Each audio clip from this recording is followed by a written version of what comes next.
There was one already in hard horn that was quite nice.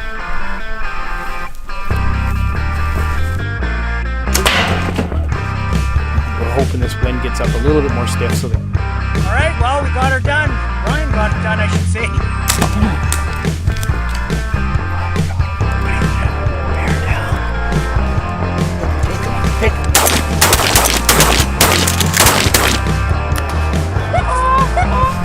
Hey you guys, I just arrowed war pig. Yes! Hey guys, Muck here. Today we're going to talk about hinge releases and how it is helping me address target panic in archery. So I believe it started for me in bow season last year. You know, I've never had an issue with target panic in hunting before. I mean, last spring I harvested a giant old black bear, had no issues, made a great shot on him. But moving into archery mule deer, really struggled. I missed a few times on really simple, easy shots that I would routinely make in 3D or anything like that. Didn't think anything of it until moved into indoor season, and man, did target panic really set in on me to the point where I actually contemplated stepping away from archery for a while. And I mean, if you follow my channel or anything to do with it, you know I love archery and I love shooting.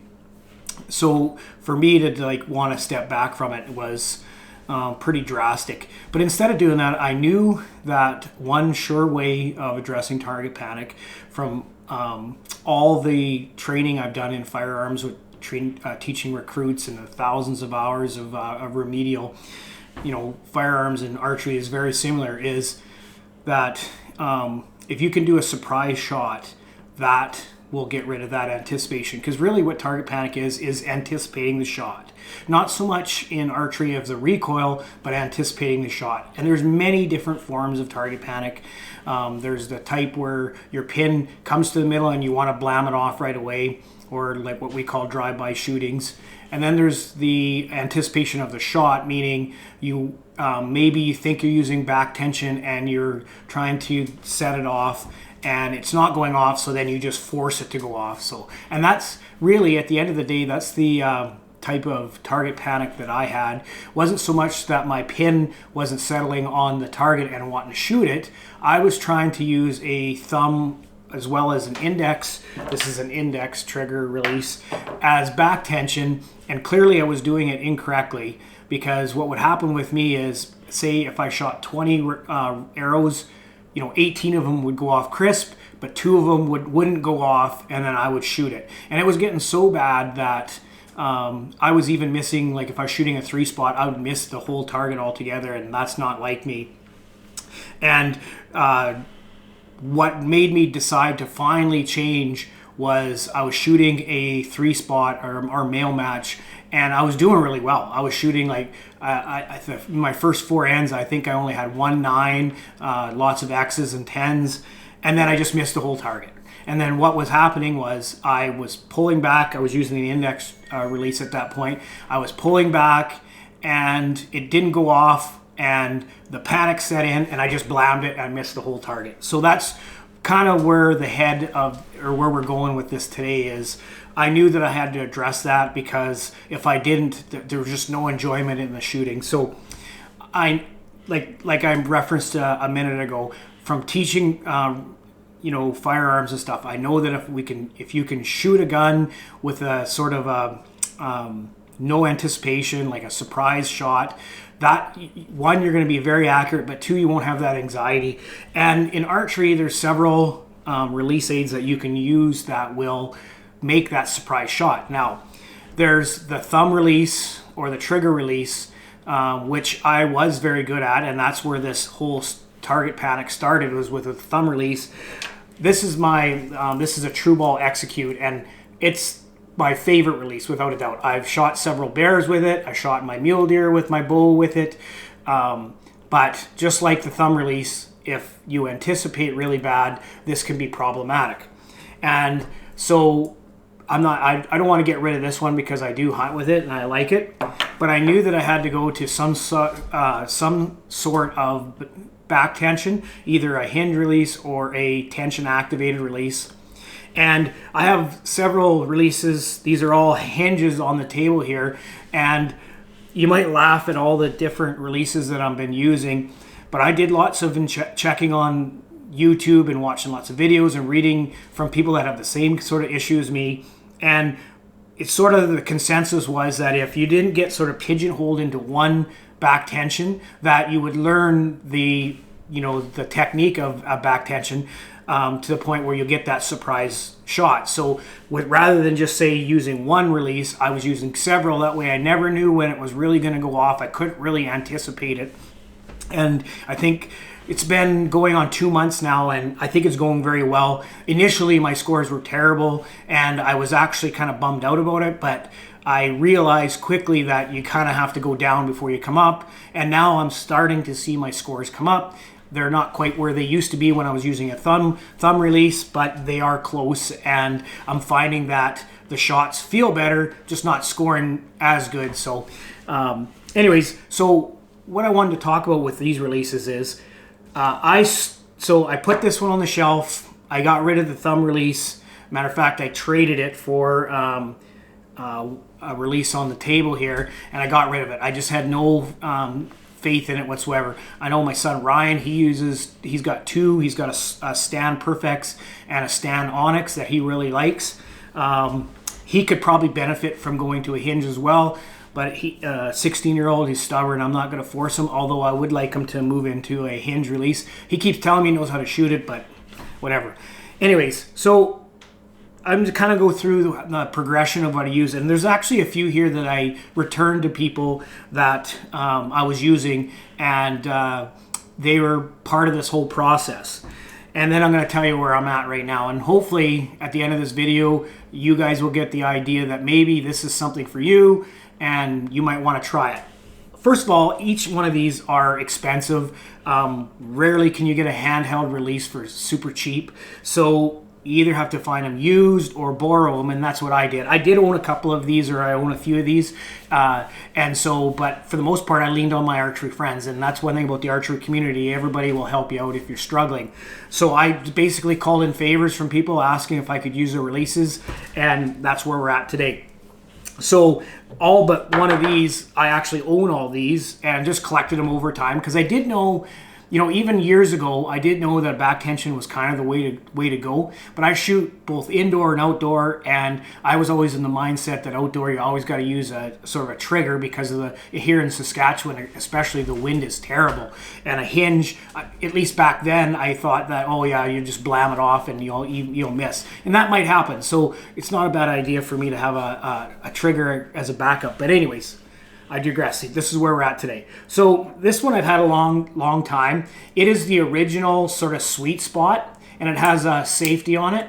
I bought this from a guy at our archery club, probably 5 years ago, and I did use it, and I actually shot my best score with this, but I got away from it, and went back to a thumb, and it kind of got shuffled into the drawer. I forgot about it, but this is the sweet spot, and it's what it is you press the safety on, you hook it in.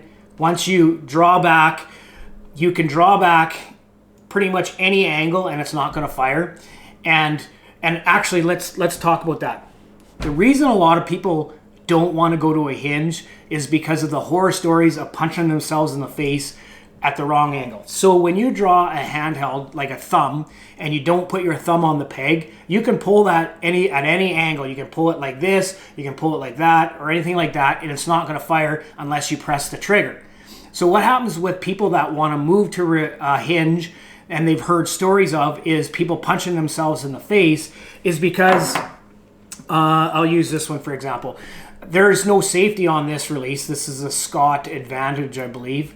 And so what happens is there's a moon inside here, and the sear moves along, and it takes rotation to set this off. So if you come from a index release or a thumb release, and you draw a handheld release incorrectly, it's going to rotate as you're drawing and set that release off, and that's where people punch themselves in the face. So soon as a new person even hears the word hinge, the anxiety goes up because they think they're going to punch themselves in the face, or they're going to blast an arrow down range that they didn't want to go off. And you know what? That's fair. It happens a lot. There's lots of people that have scars on their lips because they drew it back incorrectly. However, each one of these releases, as hot as they might be or as heavy as they might be, if you draw them correctly, they won't react that way. Because like I just said, they have to travel along a moon key or moon inside there for it to go off. So that is why when somebody wants to move to a hinge, it's sort of a progression, because you have to get rid of that anxiety of having a misfire or punching yourself in the face. So I started with this, like I said, 4 or 5 years ago. I haven't used it much, so I'm going to put it aside. That's a Sweet Spot, the original. So a couple months ago, when this sort of target panic got a hold of me, a friend of mine had this with him at a shoot, and I was shooting bad. I mean, I think I even got a 0 on a 3D target, which I haven't got in a long time. And it was like, I needed to address the target panic at that moment. So my buddy had this. This is a Sweet Spot 2, same as this one, but the newer version, and it's got the safety on it. And I knew that I had to get rid of target panic, and I had to address it right then. Now, was that the time to start using it? Probably not, right in the middle of a competition. But you know what? I had nothing to lose. I wasn't going to place in that tournament, and it was kind of a fun tournament anyway. So I grabbed this from my buddy, and it was 2 rounds of 3D and 1 round of 300 target. The first round of 3D I did with my, I think it was my thumb release. And like I said, I took a 0. I had such bad anticipation that when I pulled back, it didn't go off. I jerked really bad, and I sent one just low of the target or under the belly and got a 0. So right away, I was kind of mad at myself for doing that. My buddy says, well, you know what? I got this. Well, actually, before that, he offered this. I just mentioned, I said, I sure wish I had a hinge. I would use it for the rest of the round. And he says, well, I've got this one sitting in his archery stuff he wasn't using. This is the newer version of the Sweet Spot 2 or the Sweet Spot Pro. And it's the same as that one. It's got a safety. So you click the safety on, hook it on your loop. You can pull it at any angle. It's not going to go off. You depress the safety off. Then you rotate the release, and it goes off. Okay, so right away I didn't have to worry about the anxiety of pulling this back and punching myself in the face, because I can pull it at any angle. It's not going to go off until I depress that safety. Now, if I pulled it back at this angle, press the safety, it's going to go off right away. You know, you might have a bad shot, but that's how you learn. Okay, so I used this for the second round of 3D. I didn't score very well, but I didn't take any 0s. And actually, I actually broke some really good shots where it felt great. And I was like, I think I better move to a back tension release moving forward to get rid of this anticipation. So then once that 3D round was done, went into target, and I actually shot a 291 or 292 with this. But I'm going to tell you, every shot, I mean, I was sweating bullets every time it went off. Because I wasn't used to it, I really didn't have the technique down, so every shot was just like high tense. But I hyper-focused, it made me hyper-focus on the spot, and then when it did break, it went off. So this is the release that I used for like the first month exclusively. I didn't even mess around with any other releases, just so that I could get used to drawing back and learning the technique. There's so many different ways to set these off. There's back tension, true back tension, where you're pulling, it goes off, and of course it rotates. There's where you got pressure on the back wall, and you squeeze your finger, your ring finger and your middle finger, and it sets it off. There's all kinds of ways to do it. And yes, you can technically punch a hinge. That's if you just jank it, but most people don't just yank a hinge, but you could technically set it off. So I used this for a whole month until I started kind of getting really comfortable with the way it was breaking, and I wasn't scared that it was going to punch me in the face. When I clicked the safety off, there was no anxiety about it firing off because I was learning the technique. I had this one. I bought this one a couple years ago. It's a Scott Advantage. There's no click on this one. There's no click on this one. And what the click is there's a groove on that moon I hope I'm saying that right. For those of you that are well versed into releases, please don't be highly critical. I'm sure it's a moon that this rotates on. There's a groove on here that as your release rotates, it goes into that groove and gives a little audible click. And then what that is basically just an indicator that you're pretty close to firing, that it won't take much more to let the release off. So this one doesn't have a click. This one doesn't have a click. Now, some of these Scots, you can reverse that half moon and there will be a click. Now, I haven't messed with it. One of the first things that you'll notice at some of these releases is the angle that when you pull it back. So if I hold those up, you'll see how this one is swept back and this one's more straight up and down.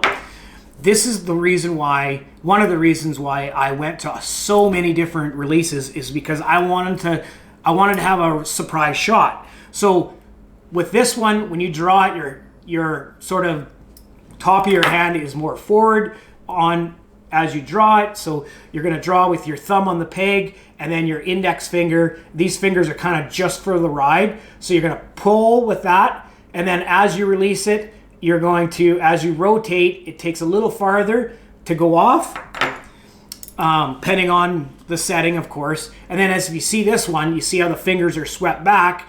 And this was really good for me to transition from this to this, because this one took a lot longer to go off. It was colder because the fingers were swept back. So as I got into my anchor, my fingers were back. I had to really rotate with this one to get it to go off. But there was no click on these, so I didn't know when it was going to go off. So truly as a surprise shot. So as I was using this, I was mixing in this as it went, and it was firing off good. Now there's another one in here that I was using that I give back to a buddy of mine that was even hotter than that I had returned to him already.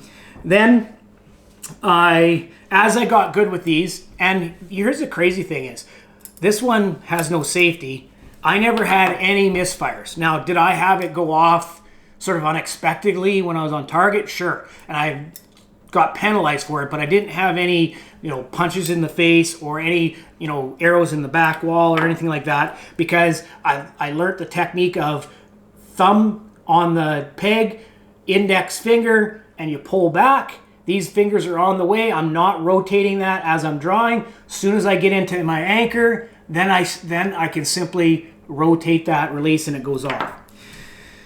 So my buddy Harvey gave me this one and this one to use, as well as a, I think it's a Carter Evolution, where it's a tension activated. So I was using, it's kind of the same idea as this, except for doesn't use rotation. It uses poundage and a spring inside the release to, as you pull into the wall, as your tension or your pressure goes up, it sets the release off. I give that one back. I wasn't overly successful with that. But so this one is a 2-finger, and because I was getting pretty good pulling these ones back, I wanted to mess around. Now, I'm not suggesting a 2-finger is the way to go, but I just recently watched the Lancaster Classic, and I watched the entirety, and there was quite a few guys that had 2-finger hinges, and it just made me thinking like, oh, there must be something to it. So my buddy Harvey had this to me, and he actually gave me this one, and this one does have a click, so you could probably hit there, you can hear it. And with the 2-finger, once I took my finger off the peg, it took very little rotation of this release to set it off, and I actually really like this one. This is probably one of my favorites right now. I was using it for probably 2 or 3 weeks. This one is a Scott backspin. There's a ring on the inside that actually moves and helps with the rotation of the release. So as you go like that, it releases. I wasn't an overly big fan of that, mainly because I didn't really know how to set it up, and I didn't want to mess with it. Like, YouTube's amazing. I could easily have Googled it, but I was getting so good with these ones, I really didn't want to mess around with the backspin. And then I picked up the True Ball Executive, the Chris Perkins signature one, and I got the True Ball HBC. Now, these are the 2 releases that moving forward I'm going to go with. They're very similar releases. This is a few years older, probably 5-6 years old, and then this is just a couple of years old. And what I will say is the progression from, you know, basically a trainer hinge to this is a very good hinge, but it's older technology. And as I kind of went through all these releases, I learned which ones were better and not, and the feel of them is the biggest thing. At full draw, the feel is it, and that's why these two releases are sort of the ones that I'm gonna move forward and have in my bag moving forward, is because they are premium releases. When your shot breaks, they feel better. I'm not saying I'm scoring better, but they feel better. And really in archery, that's what it comes down to, is being comfortable and having those shots feel better. They're very adjustable. This one in particular, it can even mess with your draw length a little bit if you need, rather than retying a smaller or longer D loop. This has will move on here. Not a big deal. It's sort of new technology for me anyways.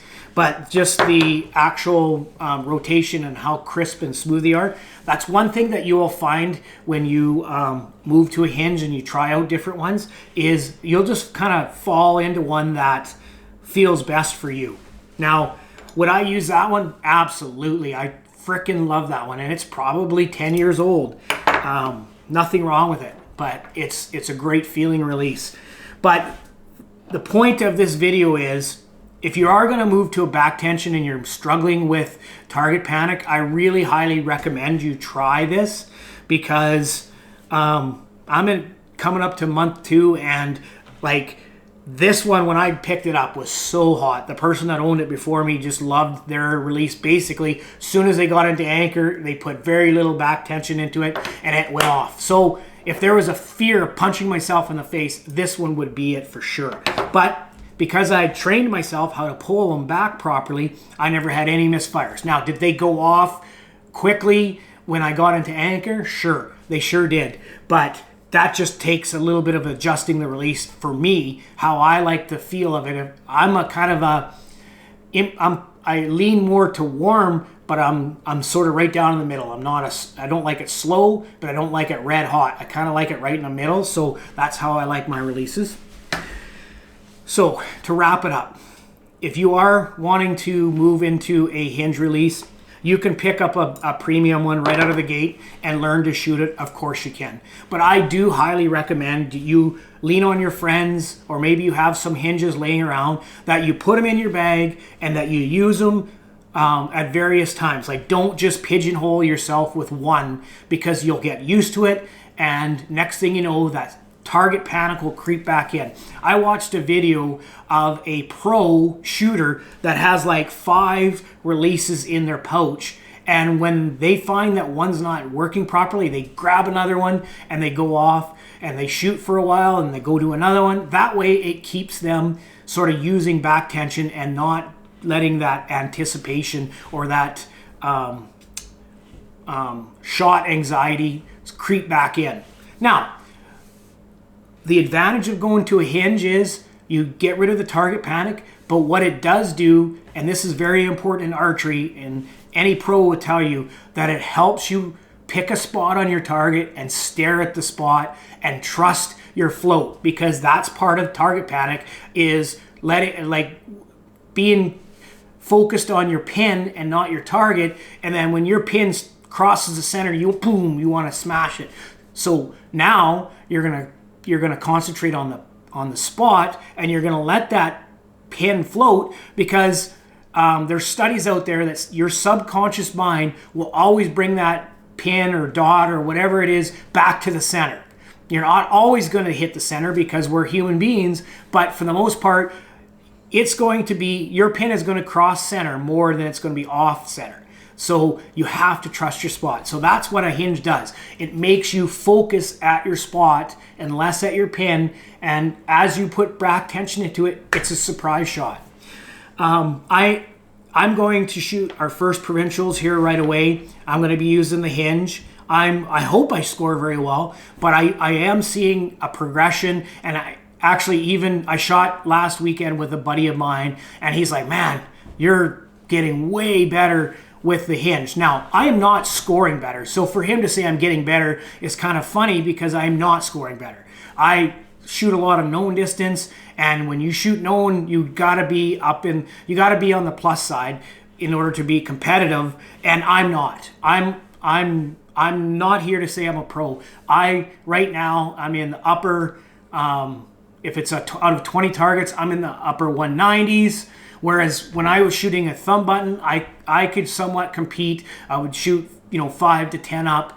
The pros, they're shooting 15, 20, and guys even in our divisions are shooting that much up. I'm not here to, it's not what this is about. However, I know that eventually with using a hinge that I could get to that level because I truly believe it's making me a better archer, better in my fundamentals, my stance, my grip, my sight alignment, my sight picture, and of course my trigger finger control. In this case, my trigger control is all being improved by this hinge. So this whole video is about if you're going to try a hinge, and I recommend it if you're struggling with target panic, you have a child that's struggling, or a spouse or a friend, get them to shoot a hinge and try, if you can pick up a sweet spot too, it gets rid of that anxiety instantly, where they can draw it back at any angle and not punch themselves in the face, and then learn the motion of back tension. If you hand this release to somebody that's never done back tension, they're going to have problems because they're probably going to draw it back incorrectly, and it's going to fire on draw, and then they're going to be gun shy of a hinge. That's why lots of people are like, "Oh, you hand them a hinge? No way! I don't want to touch that thing," because they know that they've heard stories of people punching themselves in the face. Get a sweet spot 2. Go up close to your target for your first couple of days, and then slowly move back as you're getting more comfortable with it. Like I had this one kicking around. I started picking it up, started drawing it the same as this. I was like, no big deal. I hope this helps. Feel free to get a hold of me if you have any comments, concerns. Like I said, I'm not a pro. There might be some technical stuff that I talked about here that you might disagree with. That's not the point here, you guys. The point is get yourself several different releases. Don't pigeonhole yourself with one until you learn it. I'm going to move forward. I'm just going to put those in my bag. Might carry this one as a backup. I'm pretty much done with this one. It's not as comfortable as the rest, so I'm all but done with this, ready to give it back to my buddy and say thank you very much. I'm going to have 4 sort of that I'm going to take with me at tournaments, and who knows what I'm going to use, but I think it'll be primarily these ones because they just feel better. Hope this helps. Good luck in your target panic. Take care. We'll talk to you soon.